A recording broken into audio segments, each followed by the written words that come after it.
Ustazah, tadi kita sudah membuat keyakinan kelas. Apa kamu paham tentang keyakinan kelas? Ya, paham.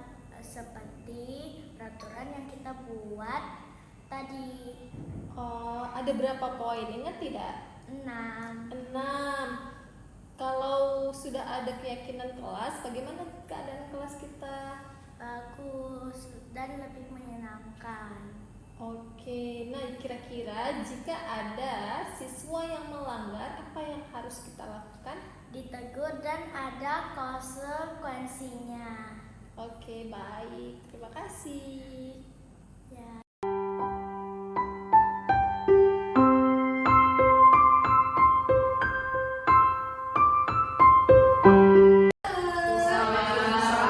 Selamat siang semuanya. Yuk kita mulai dengan Bismillahirrahmanirrahim. Kali ini saya Tiara Saftika sebagai CGP Angkatan 9 Kota Banda Aceh ingin berbagi budaya positif apa yang sudah saya dapatkan selama ini sekitar 2 minggu ya Bapak Ibu semuanya. Jadi ada yang tahu nggak apa sih budaya positif itu? Kira-kira apa ya budaya positif? Nah, yang baik-baik. Yang baik-baik itu aja ya budaya positif. Jadi kita sebagai peserta didik, ya kan kita harus menciptakan lingkungan yang menyenangkan. Kalau semuanya aman, bersih, dan happy, tentu saja anak didik kita juga akan happy, ya kan? Gimana kalau kita lagi lesu, bisa nggak kita ngajar? Enggak.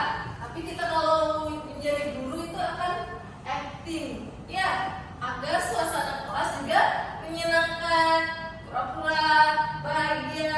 Kita memberikan positif bagi anak-anak kita.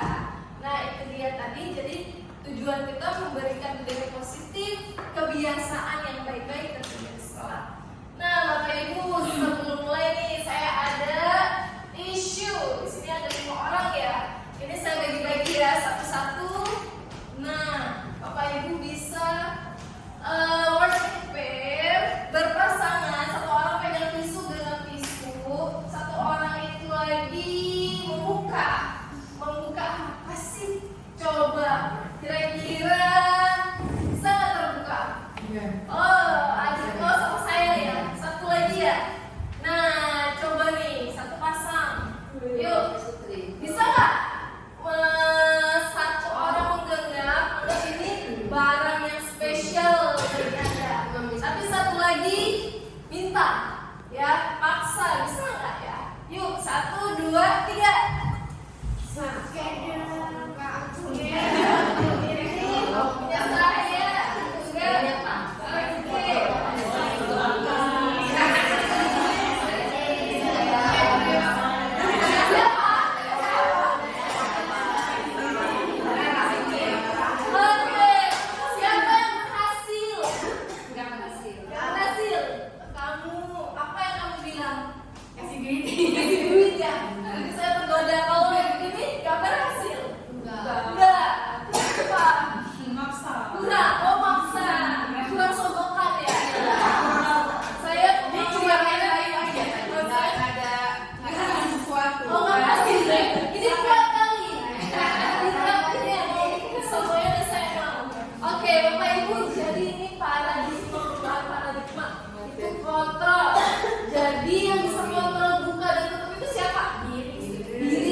tidak tergantung dari seorang pendidik. Jadi kita yang kontrol. Kita mau senang nggak ya? Kita mau terbuka atau tertutup itu kita yang kontrol ya. Jadi seperti itu Bapak Ibu.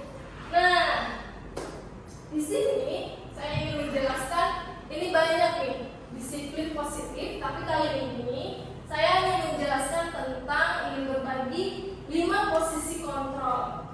Jadi kita sebagai seorang guru ada pembuat rasa bersalah, kemudian penghukum, kemudian teman, pemantau, dan manajer. Kira-kira ibu-ibu di sini sudah tahu belum ya? Apa sih pembuat rasa bersalah? Kira-kira posisi saya itu di mana? Apakah di nomor 1, atau nomor 2, atau nomor 5, atau semuanya? Kadang saya menjadi nomor 1, kadang saya menjadi nomor 3, kadang saya menjadi nomor 5. Nah, ini dia. Kemudian apa saja artinya ketika kita, ini ada penjelasannya, ibu-ibu bisa lihat di sini. Ada penghukum. Kalau penghukum itu biasanya kita berkata kasar ke anak, menghakimi, ya. Dan apakah kita ketika berbicara, kalau kamu tidak melakukannya, awas ya, rasakan. Kira-kira ibu, kalau ada siswa yang tidak buat PR, ibu ngomongnya apa nih? Gimana? Kalau kamu nggak buat PR, nanti PR-nya ada diskusi banyak. Oh gitu. Kalau Miss? Nggak konsekuensi nggak sih? Itu konsekuensi. Kira-kira apa bedanya hukuman sama konsekuensi? Kalau konsekuensi itu dia apa namanya? Dari awal. Nggak, Bukan. diberikan sama, bukan sama. Maksudnya searah dengan apa yang dilakukan. Terus dia harus mengepel itu. Jadi itu bukan hukuman itu, konsekuensi itu tidak jauh berbeda dari apa yang sudah dilakukan. Kan, oke. Ada lagi. Ada yang ingin menambahkan? Iya benar. Kalau hukuman itu dari satu pihak saja, konsekuensi itu kita udah buat kesepakatan. Nah, satu lagi restitusi, kesepakatan bersama yang kita sebut restitusi. Lalu kalau terjadi sesuatu, itulah jadi konsekuensinya ya. Jadi kira-kira nih, ibu-ibu sering berada di mana posisinya? Sebagai penghukum berapa persen kira-kira? Enggak ya. Membuat orang merasa bersalah? Enggak. Kalau teman, ibu-ibu muda, apalagi kalau yang guru SMP SMA ya, pasti seringnya jadi teman atau pemantau. Apa peraturannya? Kita tanya balik, apa peraturannya? Masih ingat gak? Kemudian manajer, apa yang kita yakini? Jadi yang kita yakini biasanya kita lakukan keyakinan kelas. Baik Bapak Ibu semua, nah hukuman atau konsekuensi. Kalau mencatat 100 kali disebut apa? Hukuman atau konsekuensi? Oke, lari mengelilingi lapangan basket. Hukuman. Murid-murid diminta untuk push up. Hukuman. Menggantikan kertas tugas teman yang telah dicoret-coret. Konsekuensi. Membersihkan tumpahan air di meja. Konsekuensi. Murid disuruh untuk tidak mengenakan sepatu seharian di sekolah.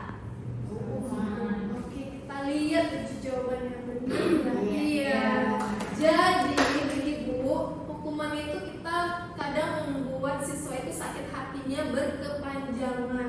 Tapi kalau konsekuensi, kita kadang murid agak kesal, tapi sebenarnya dia itu jangka pendek saja, saat itu aja. Oke, kita ambil kertas, ganti nih. Kita bilang kamu udah bertanggung jawab, atau dia coret-coret buku temannya, hapus gitu. Mungkin dia kesal saat hapus, tapi sebenarnya saat itu saja. Tapi ketika kita memberi hukuman, dia akan ingat sampai selesai dia mengerjakan, dia akan ingat seterusnya. Jadi alangkah tidak baiknya kita sebagai pendidik menciptakan lubang besar di hati para peserta didik kita. Baik, seperti itu. Nah, ini dia hasil dari kita rangkuman aja. Apa sih hukuman itu? Kemudian konsekuensi ini membuat anak sakit. Ini dia, anak membenci kedisiplinan. Jadi kan sudah ada keyakinan kelas yang kita buat di kelas. Lalu anak-anak itu kalau kita kasih hukuman, itu nggak suka. Nggak mau lah. Tapi kalau konsekuensi, jadi anak itu lebih menghargai. Oh iya, saya besok akan buang sampah pada tempatnya, seperti itu. Kemudian seperti paksaan. Jadi, tapi kalau konsekuensi itu, oh iya ya, oke. Kenapa kita ajak juga berbicara dengan dia? Lalu apalagi konsep diri yang buruk kalau untuk hukuman.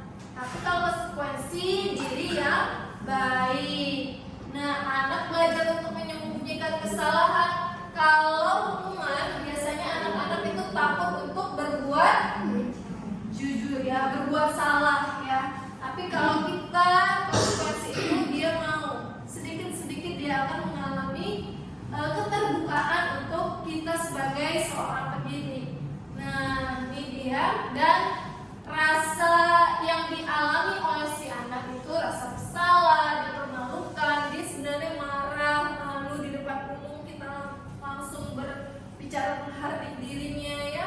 Tapi kalau ini dia kehilangan hak, dibuat tidak nyaman, diasingkan, tetapi hanya untuk saat itu saja. Gitu Bapak Ibu. Nah, satu lagi, kebutuhan dasar. Ibu-ibu tahu nggak kebutuhan dasar siswa? Jadi siswa itu datang ketika dia datang ke sekolah, agar dia meresapi apa yang kita berikan padanya, kebutuhan dasarnya itu perlu kita penuhi. Apa saja kebutuhan dasarnya? Nah, kasih sayang dan rasa diterima, penguasaan, kesenangan dan kebebasan. Jadi ibu-ibu sekalian, anak-anak itu kita nggak tahu apa dia bangun tidur seperti apa. Tapi ketika di sekolah, tolong kasih penuhi tangkinya. Tangki apa? Kasih sayang. Mungkin dia dimarahin saat bangun tidur, tapi di sekolah silakan ibu-ibu sekalian penuhi kasih sayang yang belum penuh itu. Kemudian penguasaan. Apa itu penguasaan? Kira-kira ibu-ibu tahu nggak penguasaan itu apa? Saya tahu. Penguasaan ketika dia, iya skillnya, diakui nggak skill dia itu? Oh enggak, atau dia kamu kan nggak bisa apa-apa. Jangan seperti itu. Kenapa? Kebutuhan dasarnya itu. Ya, jadi kita akui apa sekecil apapun yang dia buat, boleh kita kita hargai, karena dia itu berarti eksistensinya ada. Kemudian kesenangan, mungkin Bapak Ibu sekalian sering kasih game kan ya. Nah, itu dia membuat rasa senang. Nah, lalu kebebasan. Apa itu kebebasan? Ketika dia memberi pendapat ke semuanya. Jadi ketika kita ajak diskusi, dia pun ingin berpendapat. Jadi kita bebaskan dia untuk berpendapat. Jadi harapan saya ibu-ibu sekalian, agar anak kita happy datang ke sekolah, kita memberikan budaya positif, lingkungan yang positif bagi si anak. Alangkah baiknya kalau kita memenuhi kebutuhan dasar dari peserta didik kita. Baik Bapak Ibu, terima kasih. Ada pertanyaan? Oke, semuanya insya Allah kita bisa ya. Hari Senin nanti sudah bisa memulai dengan lebih baik. Terima kasih Bapak Ibu semuanya. Saya akhiri. Wassalamualaikum warahmatullahi wabarakatuh.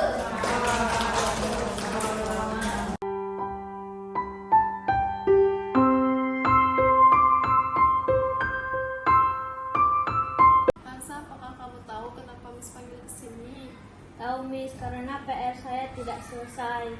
Kamu tahu tidak kewajiban seorang siswa itu apa? Belajar dan mengerjakan tugas yang telah diberikan guru. Nah, kira-kira kalau kita tidak mengerjakan PR, itu hal baik atau tidak? Tidak, Miss. Nah, kalau seperti itu, jadi kenapa sampai kamu tidak mengerjakan PR? Miss mau tahu alasannya. Saya nonton TV, Miss, sampai larut malam. Dan baru teringat tadi pagi kalau ada PR, jadinya tidak sempat mengerjakan PR karena takut datang terlambat ke sekolah. Kamu bangun pagi jam berapa? Jam 6, Miss. Lalu mempersiapkan diri untuk berangkat ke sekolah. Yang kamu lakukan sudah benar. Kamu langsung bangun, mempersiapkan diri agar tidak terlambat ke sekolah. Namun hal tersebut apakah mencukupi untuk keyakinan kelas kita? Belum, Miss, karena saya tidak mengerjakan tugas dengan baik dan tepat waktu. Nah, kalau seperti itu, kira-kira solusinya untuk ke depan seperti apa sebaiknya yang akan kita lakukan? Saat malam atau waktu luang sebaiknya saya langsung mengerjakan PR yang telah diberikan oleh guru. Nah, baiklah, benar sekali kalau ada waktu luang langsung mengerjakan PR dan tidak membuang-buang waktu apalagi untuk hal nonton TV. Semoga kedepannya akan lebih baik dan tetap konsisten ya. Baik, Miss. Assalamualaikum, perkenalkan nama saya Seza Amira Saki dari kelas Caden. Bersama Miss Tiara dan teman-teman, kami membuat keyakinan kelas. Dengan adanya keyakinan kelas ini, kami jadi belajar budaya positif demi terciptanya karakter diri yang lebih baik. Saya Kansa Jessica, siswi kelas 6 SD Fatih. Tadi saya dipanggil oleh Miss karena saya tidak menyelesaikan tugas saya. Namun Miss tidak menghakimi dan malah memberi solusi untuk saya dalam menyelesaikan masalah. Terima kasih Miss Tiara, saya akan mengatur waktu lebih baik lagi. Assalamualaikum warahmatullahi wabarakatuh. Saya Miss Nura, teman dari Miss Tiara. Saya memberi apresiasi kepada Miss Tiara terkait budaya positif yang telah dilakukan. Saya sebagai rekan sejawat jadi terinspirasi akan hal tersebut. Terima kasih Miss Tiara.